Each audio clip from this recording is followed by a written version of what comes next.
Salut à tous!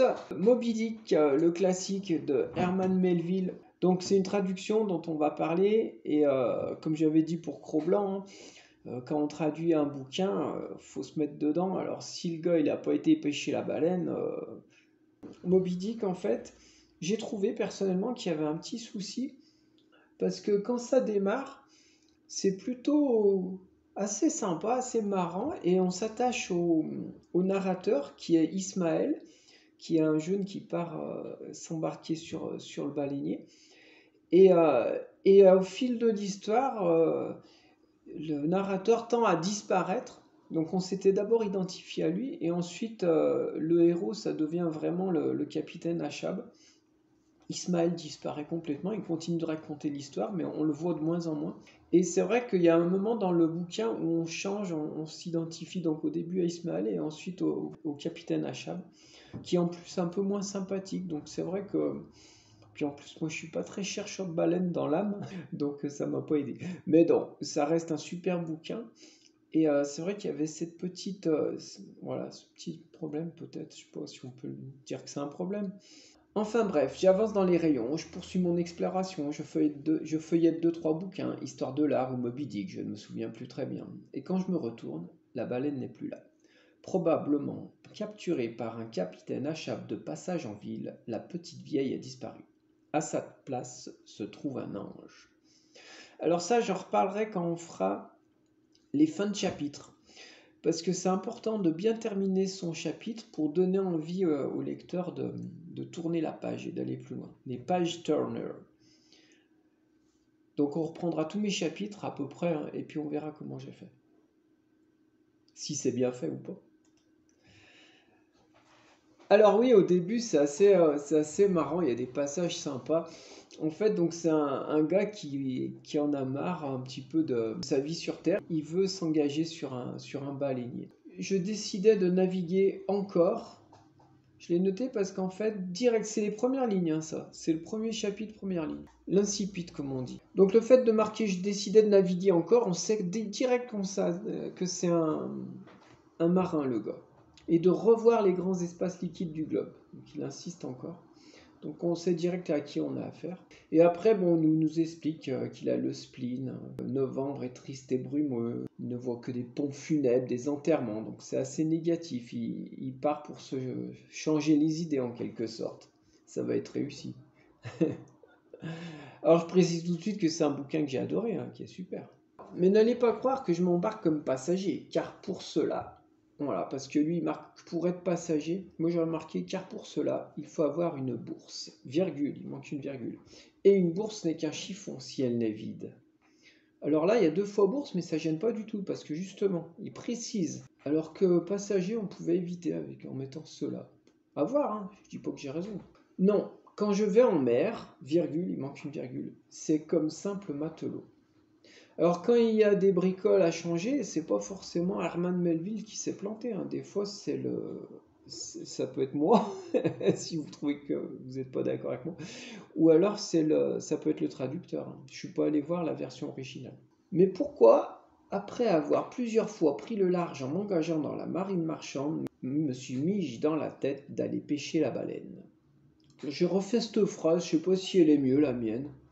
C'est après avoir plusieurs fois pris le large, je trouvais que c'était pas facile. Après avoir si souvent pris l'air du large, je trouvais que ça sonnait mieux. Et du coup, je marque pourquoi me suis-je mis cette fois-ci dans la tête d'aller pêcher la baleine. Ouais, j'ai fait une autre version, juste pour essayer de remettre dans un autre ordre, hein. Des fois, on écrit un truc, puis on essaye de le bricoler dans un ordre différent, et on voit si c'est plus harmonieux, s'il y a mieux de rythme, si c'est plus clair. Je dis pas que ma version est meilleure, hein. Oui, donc alors ensuite, il arrive dans un hôtel, dans le port. Il cherche une chambre, mais il y a plus de chambre de libre. Et le patron de l'hôtel lui dit, vous pouvez partager votre chambre avec un harponneur. Et puis ce harponneur n'est pas là, il a déjà pas bien envie de partager sa chambre avec un harponneur. Mais en plus, il apprend que ce harponneur, en fait, c'est un sauvage, c'est un cannibale. Et donc, il n'a pas du tout envie de partager sa chambre avec lui. Mais il commence à dormir sur un banc, puis il est tellement mal qu'il se dit, bon, bah tant pis, je vais dans la chambre. C'est pas grave, je partagerai ma chambre avec ce harponneur. Commence à s'endormir, le harponneur n'est pas là, et dans la nuit, le harponneur arrive. Voilà. Et il commence à se déshabiller sans voir que Ismaël est couché dans son lit. Donc il y a cette scène qui arrive. Tandis que je roulais ses pensées, le harponneur ne me prêtait pas la moindre attention. Ayant ouvert son sac, il en sortit une sorte de tomahawk et une poche en peau de phoque. Il les posa sur le coffre et fourra la tête embaumée dans le sac. Oui, parce que ce harponneur, en fait, il vend une tête humaine, en fait. Il enleva son chapeau en castor, et là, je faillis crier de surprise, il était complètement chauve, à l'exception d'une tresse nouée sur le front. S'il ne s'était pas tenu entre mon lit et la porte, je me serais sauvé en moins de temps qu'il n'en faut pour le dire. Tandis que je roulais ces terribles pensées. Oui, je refais la première phrase parce qu'en fait, moi j'ai tendance à rajouter des adjectifs. J'aime bien. Là, j'aurais mis tandis que je roulais ces terribles pensées.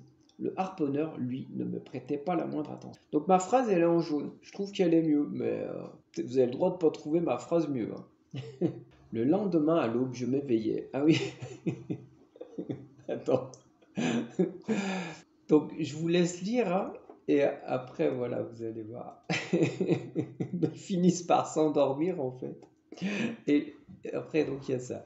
Le lendemain à l'aube, je m'éveillais, surpris de voir le bras de Kiked posé sur moi d'une manière très affectueuse. On aurait pu croire que j'étais sa femme. J'essayais de le réveiller. Kiked! Pour toute réponse, j'entendis un ronflement. Voilà. En fait, quand on en est là, on s'identifie à Ismaël, on le trouve sympa, il a vécu cette aventure-là, il a eu peur, il y a eu deux, trois petits conflits, des obstacles qui ont fait qu'on s'est identifié à lui et qu'on le trouve sympathique. C'est le narrateur, on va le suivre tout le long. Mais c'est vrai qu'au bout d'un moment, il finit par s'effacer au profit du capitaine Achab. Voilà. Moi, j'ai regretté ça dans le roman parce que j'ai trouvé vraiment Ismaël très sympa. J'aurais bien continué plus longtemps avec lui et dans son registre en plus, parce que là, c'est un peu marrant. Après, c'est un peu moins marrant. Mais par contre, c'est l'aventure. Il y a le capitaine Achab, il y a les baleines, il y a la navigation. C'est terrible. Hein. Mais ça change un peu de style, ouais. Oui, alors le capitaine Achab, il a une jambe de bois. Et pour pas glisser, pour pas tomber sur le pont du navire, il y a des ronds en fait qui sont des trous qui sont percés dans le pont, dans le bois, et il cale sa jambe de bois dans le trou en fait, comme ça pour se stabiliser. C'est excellent parce qu'on a vraiment cette image quoi. Cette nuit-là, pendant le quart de minuit, le vieil homme, comme il le faisait quelquefois, sortit de l'écoutille où il se trouvait et se rendit au trou percé dans le pont pour sa jambe. Soudain, il se mit à renifler l'air marin, comme le chien de bord aux approches d'une île inconnue. Alors, effectivement, le chien renifle, mais pour le capitaine Achab, moi, j'aurais pas mis renifler, j'aurais mis senti. Même si après, il y a une comparaison avec le chien. C'est quand même le capitaine Achab, quoi. Il déclara qu'une baleine se trouvait dans les environs. Alors ça, je l'aurais mis sous forme de dialogue. J'aurais marqué une baleine se trouve dans les environs, lança le capitaine Achab, par exemple. Ça aurait fait un dialogue, ça aurait fait moins de texte et ça aurait fait une petite coupure, ça aurait redynamisé. Et l'équipage tout entier put bientôt sentir cette odeur caractéristique dégagée par les baleines, même de loin. Voilà. Cette phrase, je la trouve pas terrible, mais je l'ai pas refaite. Donc on a sauté plein de chapitres, hein, et je voulais vous montrer la baleine, que vous la voyez quand même. Que voyez-vous demanda Achab en levant les yeux vers la vigie. Donc il est sur le pont et il regarde la vigie, en haut du mât. Rien, rien, capitaine. Hissez les perroquets et les bonnettes, hautes et basses, sur les deux bords. Les voiles ayant été hissées, il détacha la ligne qui retenait la corbeille destinée à le monter en haut du grand mât, et les marins le hissèrent. En fait, ils se mettent donc dans une corbeille et ils le hissent jusqu'en haut du mât. Le capitaine Achab, il est en haut du mât et il va voir la baleine. Il était aux 2 tiers quand, regardant entre la voile de cacatois et celle de perroquet, il poussa un cri strident. 2 points. Elle souffle, elle souffle. Une bosse d'une blancheur de neige.